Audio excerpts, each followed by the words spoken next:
अभय जी ने आपको ये सूचित किया है कि मुझे जो स्टैंडिंग कमेटी बनती है लोकसभा में और संसद में, उसका चेयरमैन मनोनीत किया गया है। उसमें पार्लियामेंट की दो तरह की कमेटीज होती है। कंसल्टेटिव कमेटी होती है जिसके चेयरमैन उस मंत्रालय के मंत्री होते हैं, और एक स्टैंडिंग कमेटी होती है जिसके चेयरमैन संसद सदस्य होते हैं, और वो सर्वदलीय होती है और प्रोपोर्शनेट रिप्रेजेंटेशन मिलता है हर दल के संसद सदस्यों को, और उसमें से कुछ मंत्रालय के अध्यक्ष विपक्ष से बनते हैं। ये मैं आभारी हूँ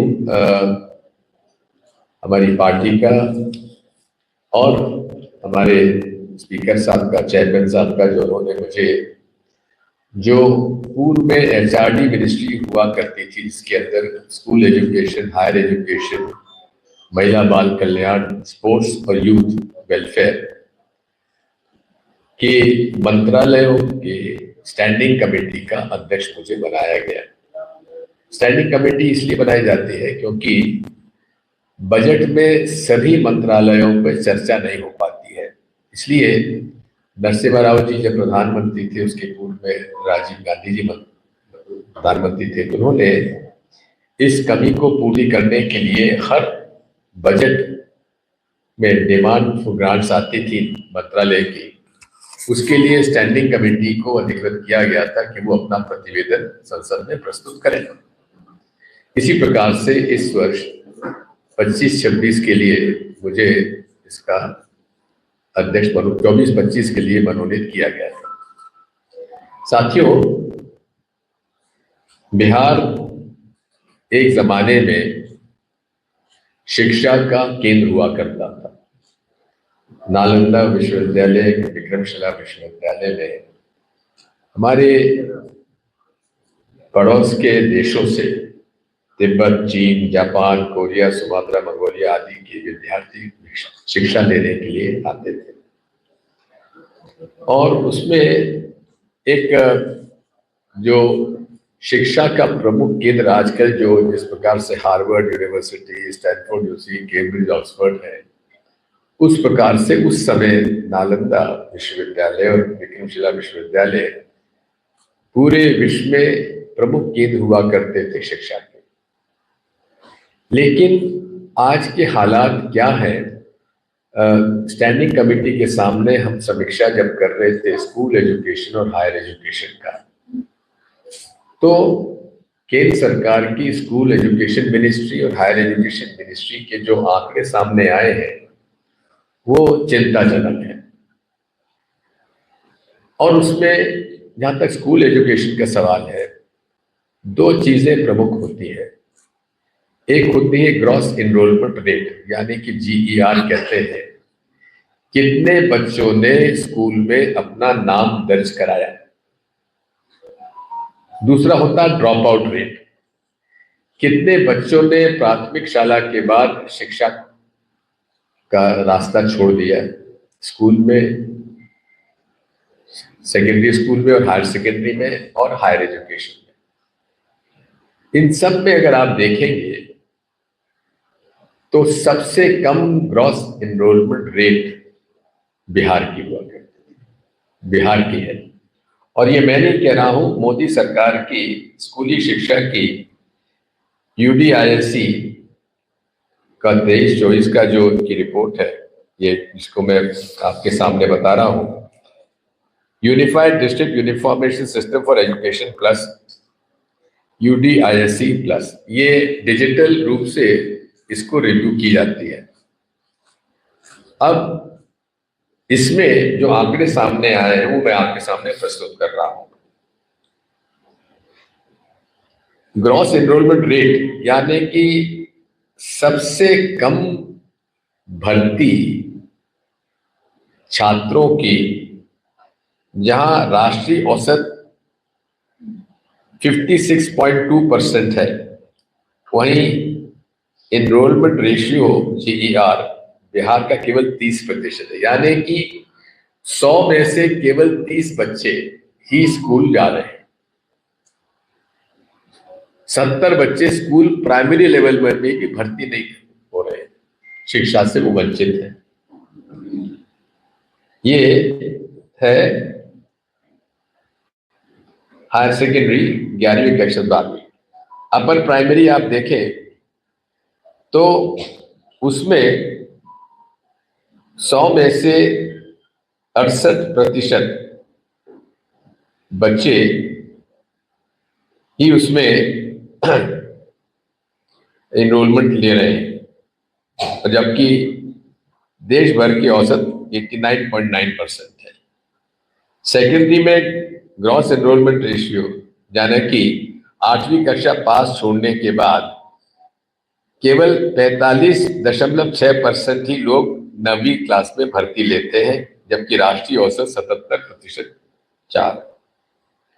और हायर सेकेंडरी में बिहार का एनरोलमेंट रेशियो ये है कि जो 10वीं कक्षा पास करते हैं उनमें से केवल 30% लोग ही 11वीं कक्षा में भर्ती करते हैं, जबकि राष्ट्रीय औसत 56% है। सबसे खराब प्रदर्शन बिहार का है। इसी प्रकार ड्रॉप आउट रेट भी देखें तो सबसे ज्यादा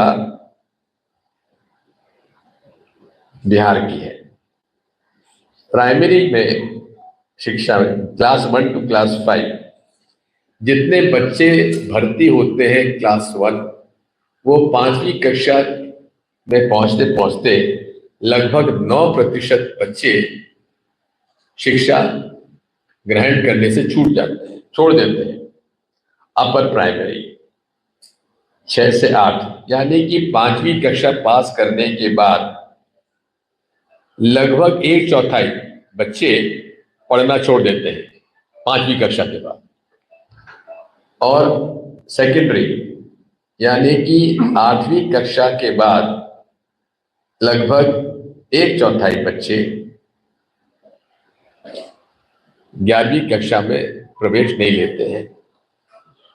ये आपके पास देखेंगे कि ये नक्शा है। सबसे ज्यादा ड्रॉप आउट रेट जो है बिहार में है। ये मैं नहीं कह रहा हूं, ये मोदी सरकार का जो यूडीआईएसई है, यूडीआईएसई, वो उसके आंकड़े हैं, उसी के का नक्शा है, उसकी रिपोर्ट का ये अंग है। इसी प्रकार यदि आप देखेंगे तो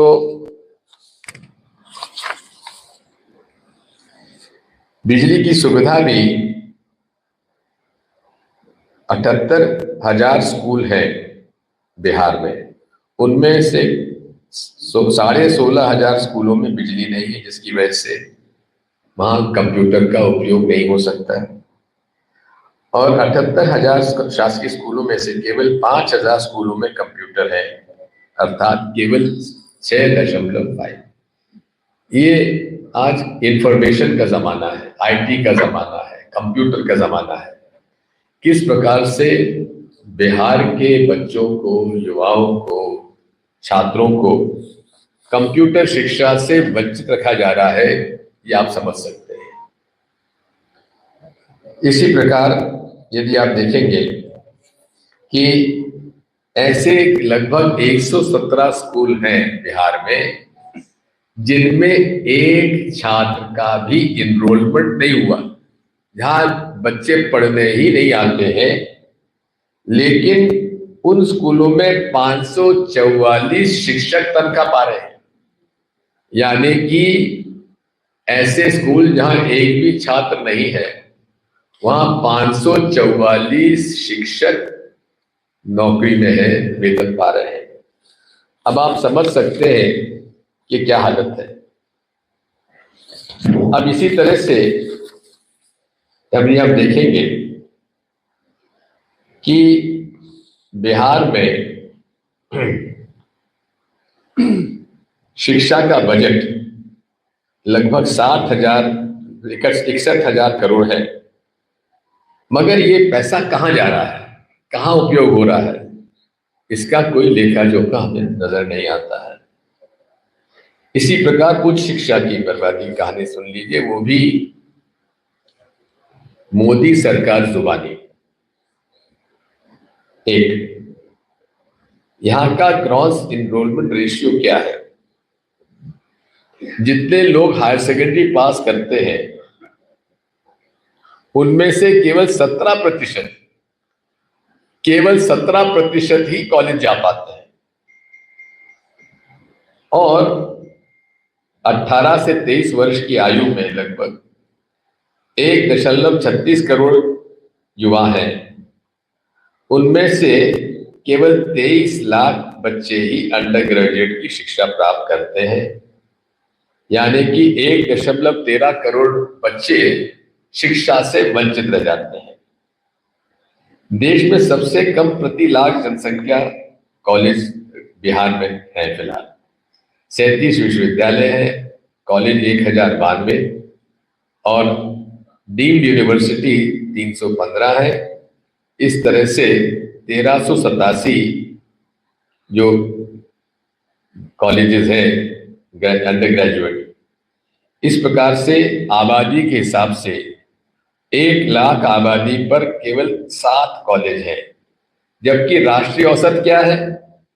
1 लाख पर 30, यानी कि जहां बिहार का औसत है 7 कॉलेज प्रति 1 लाख जनसंख्या, वही राष्ट्रीय औसत जो है 30 कॉलेज प्रति लाख।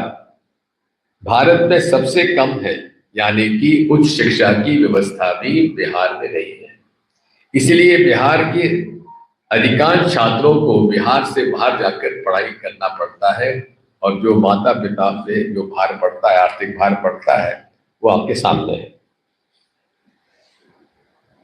अब ये बात तो हो गई व्यवस्था की, लेकिन एक अलग विषय है जिस पर कि बिहार की व्यवस्था पूरे देश में छाई हुई है, वो है पेपर लीक।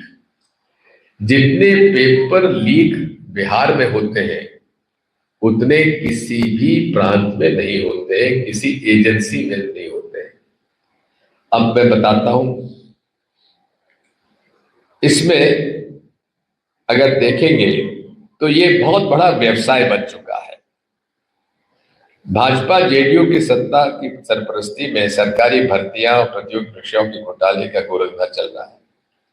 7 सालों में 10 से अधिक परीक्षा पेपर लीक के मामले सामने आए हैं, और उसमें प्रमुखता से 2017 का सिपाही भर्ती परीक्षा का पेपर लीक, सिपाही भर्ती परीक्षा प्रश्न पत्र लीक हो गया, परीक्षा रद्द करना पड़े। इसमें 21 एफआईआर दर्ज हुई है, 21। जांच अभी भी जारी है। 19 और 21 पुलिस भर्ती परीक्षा में से फिर से इन वर्षों में बिहार पुलिस भर्ती परीक्षा के पेपर लीक हुए। 2021-22 में उत्पाद विभाग की परीक्षा का पेपर लीक हो गया। इकोनॉमिक ऑफेंसेस विंग जो है यूनिट है वो जांच कर रहा है। 222 में बिहार पब्लिक सर्विस कमीशन का 67 जो पेपर था वो लीक हुआ। प्रारंभिक शिक्षा का प्रश्न पत्र लीक हो गया। इस मामले में 21 एफआईआर दर्ज की गई, मगर जांच अभी जारी है। फिर सिपाही परीक्षा के मेल विवादों में आया। 2023 में सिपाही भर्ती परीक्षा लीक हुई, पेपर लीक हुआ, परीक्षा रद्द करनी पड़ी। इकोनॉमिक ऑफेंसेस विंग ने बीपीएससी के केंद्रीय अधीक्षक को गिरफ्तार किया। अमीन भर्ती परीक्षा का पत्र सोशल मीडिया के जरिए वायरल हो गया था। इस मामले में पटना समेत कई जिलों में एफआईआर दर्ज की गई। और नीट का जो एक नेशनल स्कैम बना, नेशनल स्कैम, उसकी जड़ भी, उसकी उत्पत्ति भी बिहार से हुई थी। और बिहार पटना से पेपर आउट होने की पुष्टि भी हुई। अब बताइए, इसी प्रकार 2024 में फिर बिहार पब्लिक सर्विस कमीशन का शिक्षक भर्ती घोटाला लीक हुआ, स्वास्थ्य विभाग का सीएचओ का भर्ती घोटाला। इस प्रकार से पूरे देश में जो पेपर माफिया और नौकरी के भर्ती के जितने भी इम्तिहान होते हैं, सब में इसमें गड़बड़ हुई है।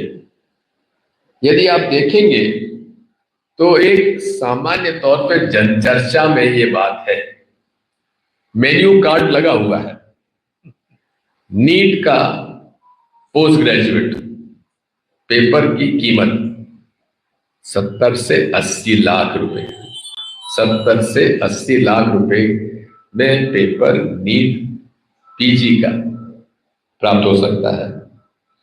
नीट अंडर ग्रेजुएट का 30 से 40 लाख, बैंक परीक्षा का 15 से 20 लाख, एसएससी का 15 से 20 लाख, साक्षात्कार सहायक 25 से 30 lakh, police SI 25 lakh, police सिपाही 10 से 15 लाख और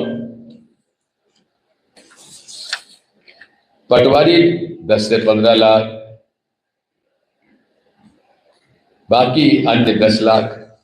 इस तरह से बिहार में नीतीश कुमार जी के कार्यकाल में, भाजपा के कार्यकाल में, भाजपा जो बड़ी बड़ी बातें करते हैं, बड़े बड़े गवर्नेंस की जो बात करते हैं, यदि आप देखेंगे तो इनके 7 साल के राज्य में जो शिक्षा की बदहाली है वो आपके सामने आई है, और साथ में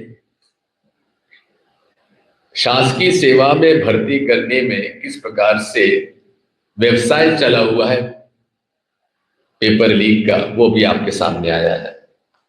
साथियों, ये तो बात हुई शिक्षा की, लेकिन एक बात मैं और आपसे करना चाहता हूं कि किस प्रकार से इलेक्शन कमीशन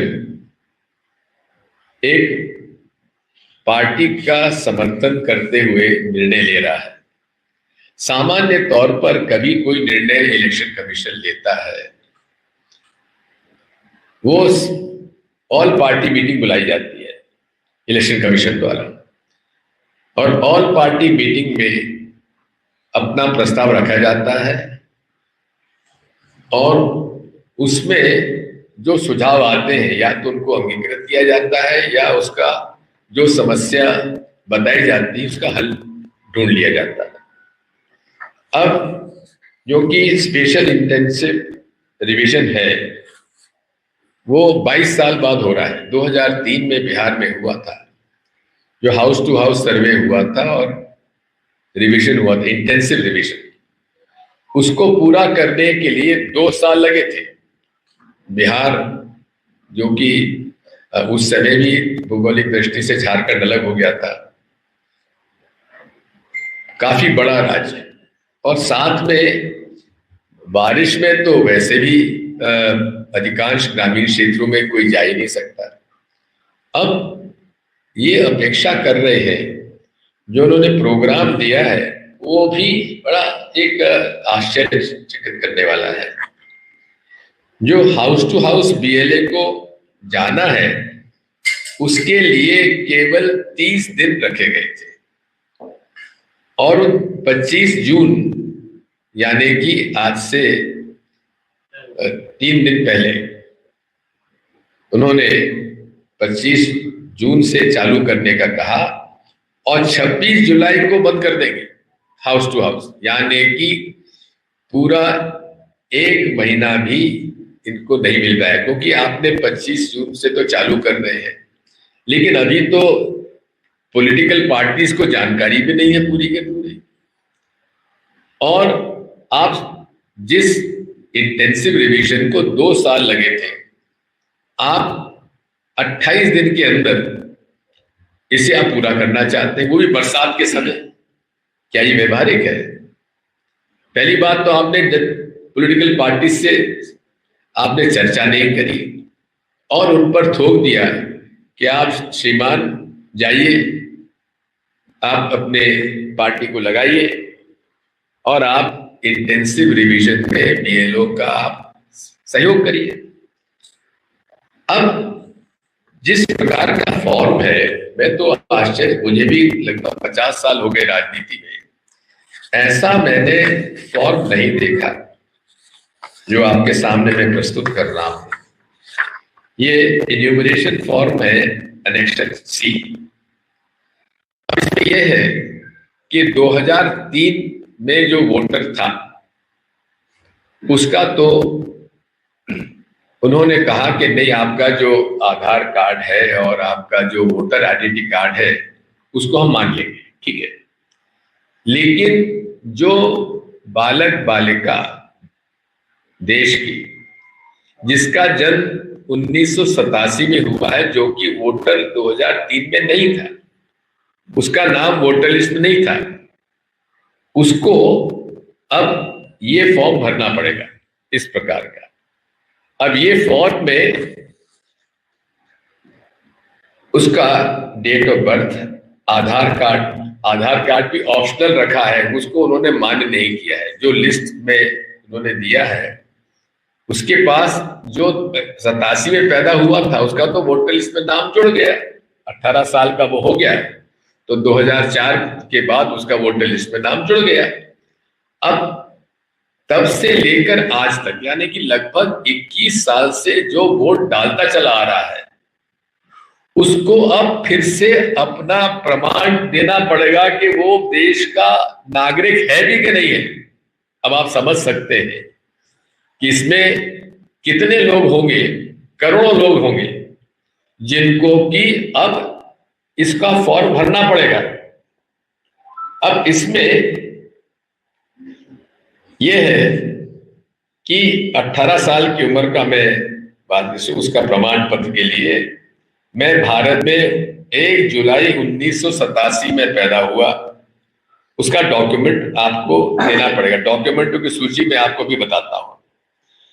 फिर 1987 से लेकर 2024 दिसंबर तक, 2 दिसंबर तक आपको देना पड़ेगा। और भारत में मैंने जन्म लिया है 2 दिसंबर 2004 के बाद, उसका प्रमाण पत्र आपको देने के लिए ये डिक्लेयर करना पड़ेगा कि मैं इस समय पैदा हुआ। और यदि वो भारत का नागरिक विदेश में पैदा हुआ, उसका भी डॉक्यूमेंट देना पड़ेगा। और फिर वो भारत का नागरिक बना, उसका डॉक्यूमेंट देना पड़ेगा। इसी के साथ साथ जो वैलिड डॉक्यूमेंट की सूची है वो भी बड़ी इंटरेस्टिंग है। एक, any identity card, pension payment order issued to regular employees pensioners, government, central government, government, state government, PSU, यानी कि आपके माता पिता, यदि आप कोई सरकार, राज्य सरकार या पब्लिक सेक्टर यूनिट में है तो उनका प्रमाण पत्र देना पड़ेगा। अब जो जिसके माता पिता इसमें सरकारी नौकरी में नहीं है, पीछे में नहीं है, वो क्या करेंगे आगे बताता हूं। इसी में any identity card, certificate, document issued in India by government, local authorities, banks, post service, LIC, PSU 1987 के पहले का, यानी कि 1987 के पहले का भी आपको प्रमाण पत्र पड़ेगा, गवर्नमेंट अथॉरिटी। अब आप बताइए, बिहार के गांव में कौन के पास बर्थ सर्टिफिकेट होगा, कितने लोग पास बर्थ सर्टिफिकेट होगा? तो ये जो पढ़े लिखे हैं समझ, और जो शहरों में रहते हैं, उनके पास तो जन्म प्रमाण पत्र हो सकता है, लेकिन गांव में, गरीब बस्तियों में, और जो माइग्रेंट लेबर होता है जिसका परिवार, अब यहाँ पे कई जगह ऐसी हैं जहां हर साल बाढ़ आ जाती है, तो बाहर चले जाती है और फिर वापस आके बस जाते हैं, तो वो माइग्रेंट लेबर तरीके ही है। यहाँ के बहुत सारे लोग बाहर प्रदेशों में भी सेवा मजदूरी के लिए चले जाते हैं, वहां बच्चे पैदा हो जाते हैं। अब उनका प्रमाण पत्र कौन आएगा? उसके बाद पासपोर्ट। अब बताइए पासपोर्ट किसके पास, कितने बिहार के लोगों के पास, जनसंख्या के पास पासपोर्ट होगा? अब वो पासपोर्ट कहां से लाएंगे? मैट्रिकुलेशन, जिसने 10वीं कक्षा पास नहीं करी है वो कहां का सर्टिफिकेट लाएगा? जैसा मैंने ड्रॉप आउट रेट बताई है, सबसे ज्यादा ड्रॉप आउट रेट बिहार में। अब जो 10वीं कक्षा तक पहुंचा नहीं है वो शिक्षा का प्रमाण पत्र कहां से लाएगा? Permanent residence certificate issued by competent state authority, अब ये सर्टिफिकेट तो मेरे पास भी नहीं होगा।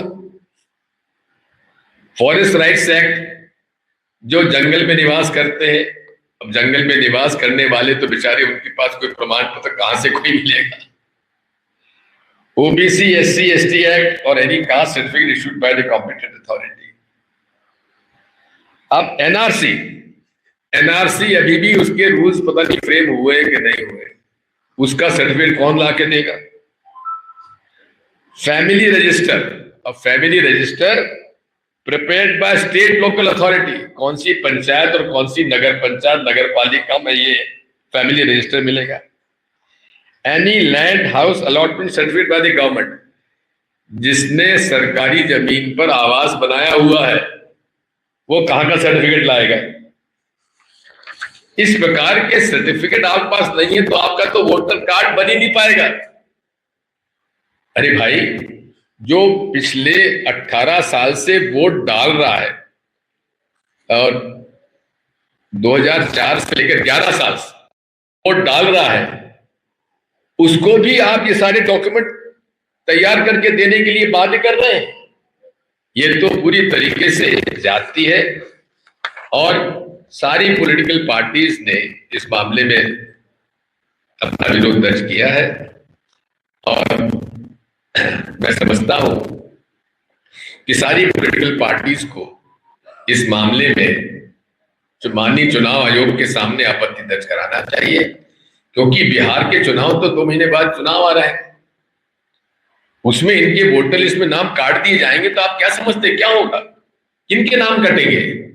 गरीब का नाम कटेगा, मजदूर का नाम कटेगा, जो झुग्गी झोपड़ी में रहने वाले लोग हैं उनका नाम कटेगा, और किसान का, मजदूर का नाम कटेगा। साथियों, बिहार के लोगों के साथ ये घोर अन्याय है और हम इसका घोर विरोध करते हैं। अब इसके बारे में जो भी आप प्रश्न पूछना चाहते हैं मैं उत्तर दे दूंगा। सर, भाजपा कह रही है कि इलेक्शन चुनाव आयोग का जो मुद्दा पर उठा रहे हैं तो डर चुके हैं चुनाव से पहले, बिहार का डर सता रहा है आप लोग। मैं तो कहता हूं कि जो ये कहते हैं, जरा अपने कार्यकर्ताओं से जरा जाके पूछ ले उन पर क्या बीत रही है। उनमें से भाजपा के कार्यकर्ता लोग मुसीबत हो जाएंगे, क्या उनके पास ये डॉक्यूमेंट होगा? ये जो हवाबाजी करते हैं बिहार पटना में बैठकर बड़े बड़े नेता लोग, इनको जमीनी हकीकत नहीं मालूम। शायद ज्यादा एमएलसी होंगे या राज्यसभा में होंगे जिस तरह की बात करते हैं।